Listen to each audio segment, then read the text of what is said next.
कन्हैया कहते बारह माँ मैं तुझे वचन देता हूँ, दुनिया चाहे कुछ भी हो, लेकिन लोग मैया यशोदा के लाल के नाम से ही हमें पुकारेंगे।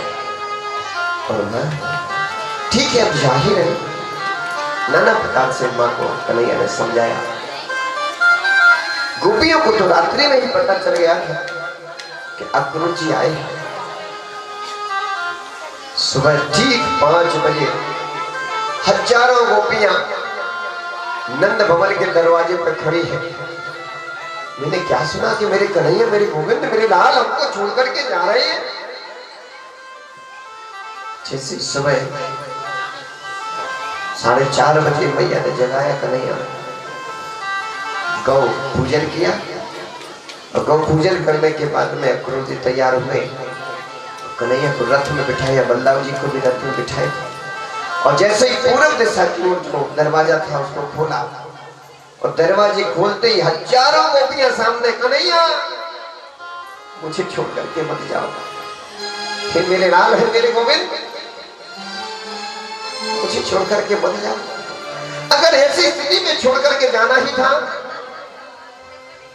तो आपने मुझे इतना इसलिए क्यों दिया? अगर ऐसी स्थिति में छोड़ करके जाना था तो उस दुष्ट रागनी पापी कंस ने ब्रजमंडल में आग लगा दी थी। उस आग में हम लोगों को क्यों नहीं झुलस जाने दिया? क्यों मुझे बचा दिया? हे कन्हैया मुझे छोड़ करके मत जाओ, हम आपके प्रति नहीं रह सकते हैं। हे गोविंद हम आपके प्रति पल नहीं रह सकते हैं, मुझे छोड़ करके मत जाओ। हे पिता, ये आपने मेरी किस्मत में क्या लिखा कि अहो विधाता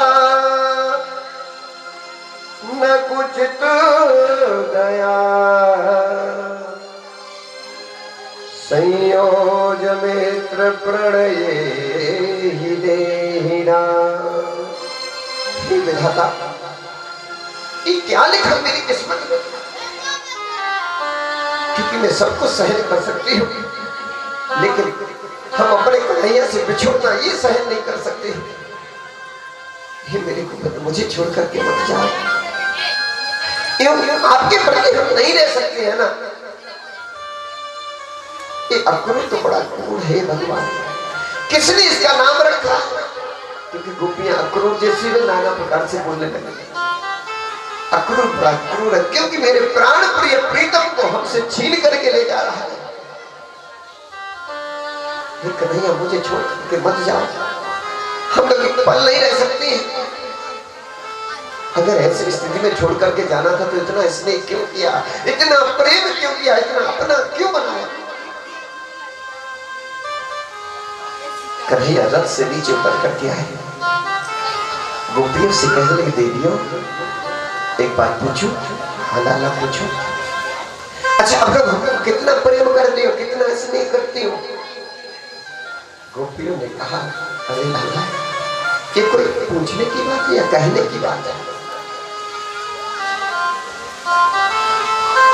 तो कन्हैया ने कहा, एक बात कहूं? बोले हाँ। बोले जिसमें मेरी खुशी है उसमें आपको खुशी है क्या? कन्हैया आप खुश रहो, हम लोगों को तो जैसा होगा तो होगा।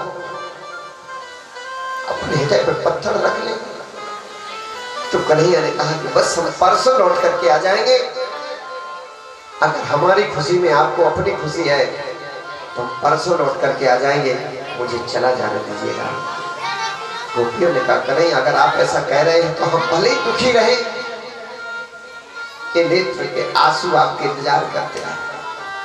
गोपियां एक एक साइड हो गई। रथ जैसे ही निकाला, आगे जैसे बढ़ा, एक झाड़ियों में एक गोपी बैठी हुई थी। वो गोपी बैठी हुई थी। कन्हैया ने अक्रूर जी से कहा, काका जी लेकर रथ को खड़ा करो। और रथ को खड़ा करवा के कन्हैया रथ से नीचे उतर करके उस गोपी के सामने पहुंचे। वो गोपियां हिलकियां भर करके रो रही थी, नेत्रों से आंसुओं के पनारे बह रहे। वो गोपी कौन थी? क्योंकि भागवत जी में तो डायरेक्ट नाम नहीं आया है किशोरी जी का, राधा रानी का। वो श्री किशोरी जी ही थी। में पहुंचे और ऐसा अपना पीताम्बर लिया और फैला करके खड़े हो गए। देवी, मैं आपसे कुछ मांगना चाहता हूं। उस गोपी ने कहा, हे मेरे नाथ, हे प्राण, मेरे पास बचा ही तो क्या है जो मैं आपको दूं? मेरे सिवा नेत्रों से आंसू जो बह रहे हैं, आंसुओं के सिवा मेरे पास और कुछ नहीं है।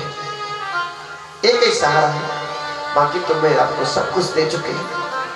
मेरे पास कुछ नहीं बचा है, सिवा आंसुओं के मेरे पास कोई सहारा नहीं बचा है। कन्हैया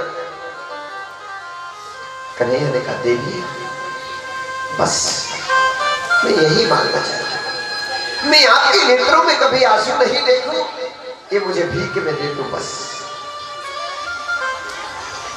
इस गोपी ने अपने नेत्रों से आंसू पूछे और कहा, कन्हैया आज से मेरे नेत्रों में कभी आंसू नहीं देखोगे। ठीक है, मैं जानती थी कि मेरे पास केवल एक ही सहारा था, केवल आंसुओं का, वो भी आपने ले लिया। अब मेरे पास कोई सहारा नहीं बचा।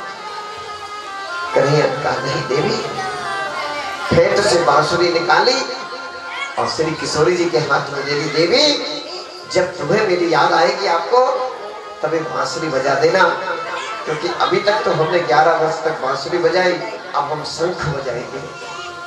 इसलिए देवी धरोहर के रूप में उन्होंने बांसुरी श्री किशोरी जी को दे दिया और जाने लगे। यहाँ हजारों गोपियां कन्हैया का इंतजार, पीछे पीछे, कन्हैया मत जाओ।